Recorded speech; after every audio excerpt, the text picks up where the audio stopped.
പരിഗണിക്കുവാനുള്ള കാര്യങ്ങളിലേക്ക് വരാം. എന്തുറപ്പാ അവർ കൊടുത്തത്? ഇനി ഏതാണ്ട് ഭരണം അവസാനിക്കാൻ 8-9 മാസക്കാലം ബാക്കിയുള്ള ഒരു ഗവൺമെന്റ് അവിടെ ചെന്നിട്ട് ആരോഗ്യ വകുപ്പ് മന്ത്രി പറയുക, നിങ്ങൾ പിരിഞ്ഞു പോണം. ഇത്രയും കാലം ഇവരുടെ പ്രശ്നങ്ങളെ കണ്ടില്ല എന്ന് നടിച്ചുകൊണ്ട് മുന്നോട്ട് പോയ വീണ ജോർജിന് ഒരു 8-9 മാസം കൂടി ഇവരെ പറഞ്ഞു പറ്റിക്കുവാൻ സാധിക്കുമെന്നുള്ള അവരുടെ അഹങ്കാരത്തിന്റെ പുറത്താണ് അവർ ആശാവർക്കർമാരുടെ അടുത്ത് ചെന്നത്, ചർച്ചയ്ക്ക് തയ്യാറായത്. പക്ഷെ ആശാവർക്കർമാർ പറഞ്ഞു, ഞങ്ങൾക്ക് നിങ്ങൾ തരേണ്ട ഉറപ്പ്, നിങ്ങൾ ഇവിടുത്തെ സർക്കാരാണ്, ഭരണകൂടമാണ്, നിങ്ങൾ ആരോഗ്യ വകുപ്പ് മന്ത്രിയാണ്. ഈ നിമിഷം ഞങ്ങൾക്ക് ഉറപ്പ് തരാം, ഞങ്ങളുടെ പ്രശ്നങ്ങളിൽ ഒരു ഭാഗമെങ്കിലും പരിഹരിക്കുമെന്ന് ഈ നിമിഷം ഉറപ്പ് തന്നാൽ ഞങ്ങൾ സമരം നിർത്താം. ആരോഗ്യമന്ത്രി വീണ ജോർജ് സാരി തലപ്പ് തലയിലിട്ടുകൊണ്ട് മുഖം മറച്ച് അവിടെ നിന്ന് പോകുന്ന കാഴ്ച നമ്മൾ കണ്ടു. പിന്നെ ഒരു തവണ പോലും സ്ത്രീ എന്ന് വിശേഷിപ്പിക്കുന്ന വീണ ജോർജ്, സ്ത്രീയാണെന്ന് പറയുന്ന വീണ ജോർജ് ആരോഗ്യ വകുപ്പ് മന്ത്രി അങ്ങോട്ട് തിരിഞ്ഞു നോക്കിയിട്ടില്ല. പകരം എന്താ ചെയ്തത്?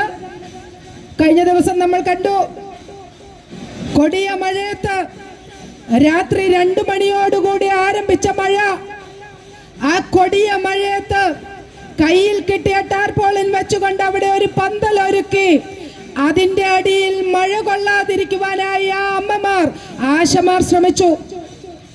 അവർ ചെയ്തത് തെറ്റാണെന്ന് നാം ആരെങ്കിലും വിശ്വസിക്കുന്നുണ്ടോ? പക്ഷെ അവർ വലിയ അപരാധം ചെയ്തു എന്നാണ് പിണറായി വിജയന്റെ പോലീസ് പറഞ്ഞത്. അവർ വലിയ തെറ്റ് ചെയ്തു എന്നാണ് പിണറായി വിജയൻ പറഞ്ഞത്. അവർ ആ ടാർപോളിൻ കെട്ടി തീർന്ന അടുത്ത നിമിഷം ആ കൊടിയ മഴയത്ത് അത് അവരെ കൊണ്ട് അഴിച്ചു മാറ്റിച്ചു ഇവിടുത്തെ കേരള പോലീസ്. ആ കൊടിയ മഴയത്ത് തളരാത്ത സമരവീര്യവുമായ അമ്മമാർ അവിടെ ഇന്നുമുണ്ട്. അവർ നെഞ്ചിൽ കൈവച്ച് ചോദിച്ചു, ഞങ്ങളെ ഉപയോഗിച്ചുകൊണ്ടല്ലേ പിണറായി വിജയൻ സർക്കാരെ താങ്കൾ അധികാരത്തിൽ വന്നത്? കൊറോണ കാലഘട്ടത്തിൽ ഒരു വീട്ടിൽ ആരും കയറില്ല എന്നുള്ള സാഹചര്യം ഉണ്ടായപ്പോൾ ഓരോ വീടുകളിലും കയറി ചെന്ന് അവിടെയൊക്കെ ആരോഗ്യ പ്രവർത്തനത്തിന് വേണ്ട നേതൃത്വം നൽകിയ 26,000-ഓളം വരുന്ന ഞങ്ങളുടെ ആശമാരുടെ പ്രവർത്തനം കൊണ്ട് വിജയിച്ചു വന്നതല്ലേ താങ്കൾ? ആ താങ്കൾ ഇവിടുത്തെ അമ്മമാരോട്, സഹോദരിമാരോട് എന്താ പറഞ്ഞത്? ടാർപോളിന്റെ കീഴിലിരുന്ന് സമരം ചെയ്യണ്ട, മഴ പെയ്താൽ ഇരിക്കുന്ന കസേര എടുത്ത് തകലയുടെ മുകളിൽ പിടിച്ചുകൊണ്ട് മഴ കൊള്ളാതെ നിൽക്കാനാണ് ഇവിടുത്തെ പോലീസുകാരൻ പിണറായി വിജയന്റെയും ആരോഗ്യ വകുപ്പ് മന്ത്രി വീണ ജോർജിന്റെയും നിർദ്ദേശാനുസരണം ആ പാവപ്പെട്ട അമ്മമാരോട് പറഞ്ഞത്. അവിടെ ശ്രീമാൻ സുരേഷ് ഗോപി MP എത്തി. ഇവിടുത്തെ CI2-കാരനും ഇവിടുത്തെ CPM-കാരനുമൊക്കെയുള്ള യഥാർത്ഥ സ്വഭാവം അതവര് വിളിച്ചു പറഞ്ഞു. ശ്രീമാൻ സുരേഷ് ഗോപി MP അവർക്ക് ഓരോ ആശമാർക്കും കുട നൽകി, റെയിൻകോട്ട് നൽകി. അത് കണ്ടപ്പോൾ ഇവിടുത്തെ ചില CPM നേതാക്കന്മാര് പറഞ്ഞു, കെട്ടിപ്പിടിച്ചൊരു ഉമ്മ കൂടി കൊടുക്കാൻ വയ്യായിരുന്നോ എന്ന് ചോദിച്ചു.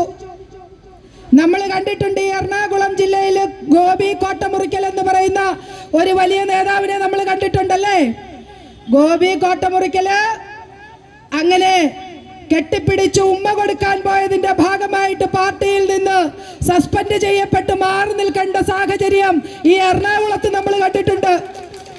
അതേപോലെ പാർട്ടിയുടെ പല സഹാക്കന്മാരും പല ബ്രാഞ്ച് സെക്രട്ടറി സമ്മേളനങ്ങളിലും അതുപോലെ ബ്രാഞ്ച് ഓഫീസുകളിലുമൊക്കെ അവിടുത്തെ സഹാത്തിമാർക്ക് കെട്ടിപ്പിടിച്ച് ഉമ്മ കൊടുത്തതിന്റെ ഫലമായിട്ട് പുറത്തു പോകേണ്ടി വന്നിട്ടുണ്ട്. ആ സംസ്കാരമാണ് അവർ വിളിച്ചു പറഞ്ഞത്.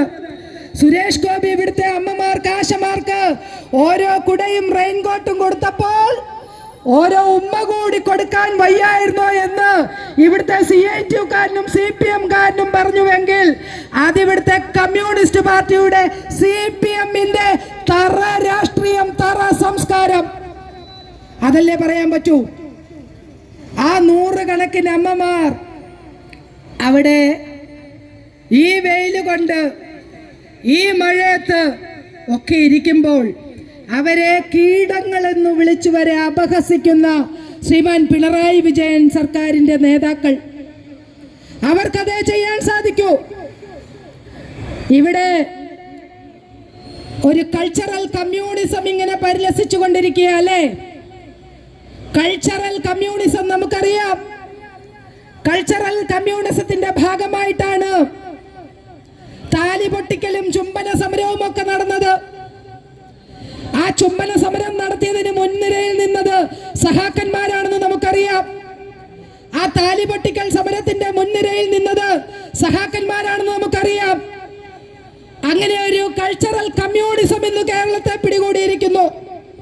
ആ കൾച്ചറൽ കമ്മ്യൂണിസത്തിന്റെ ഭാഗമായിട്ട് ഇന്ന് സഹപാഠികളുടെ മേൽ കോമ്പസ് വരഞ്ഞുകൊണ്ട് അതിൽ വേദനിക്കുന്ന കീടനാശിനികൾ, വേദനിപ്പിക്കുന്ന രീതിയിൽ കീടനാശിനികളെ ഒഴിച്ചുകൊണ്ട് അത് കണ്ട് ആനന്ദ നൃത്തം ചവിട്ടുന്ന SFI-കാരനെ നമ്മൾ കലാലയങ്ങളിൽ കാണുന്നു.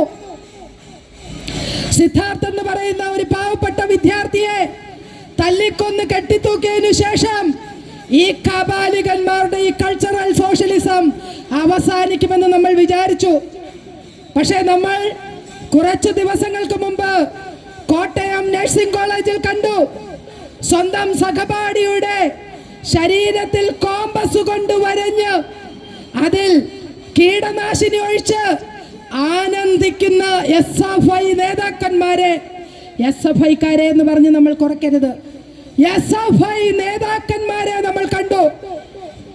ആ കൾച്ചറൽ സോഷ്യലിസമാണ് ശ്രീമാൻ പിണറായി വിജയന്റെ സർക്കാർ ഈ കേരളത്തിൽ നടപ്പിലാക്കുന്നത്.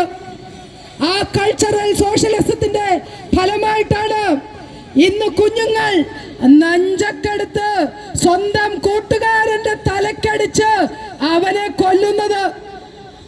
ആ കൾച്ചറൽ സോഷ്യലിസത്തിന്റെ ഭാഗമായിട്ടാണ് ഇന്ന് നമ്മുടെ കുഞ്ഞുങ്ങൾ ഡോപാമിന്റെ അളവ് കൂട്ടുവാൻ കയ്യിൽ സിറിഞ്ചും MDMA-യും രാസലഹരിയിൽ ആറാടി ഈ കേരളത്തിന്റെ, എറണാകുളത്തിന്റെ, മൂവാറ്റുപുഴയുടെ ഒക്കെ തെരുവീതികളിൽ കൂടി അലഞ്ഞു തിരിയുന്നത്. ഈ കൾച്ചറൽ സോഷ്യലിസം അവസാനിപ്പിക്കണ്ടേ?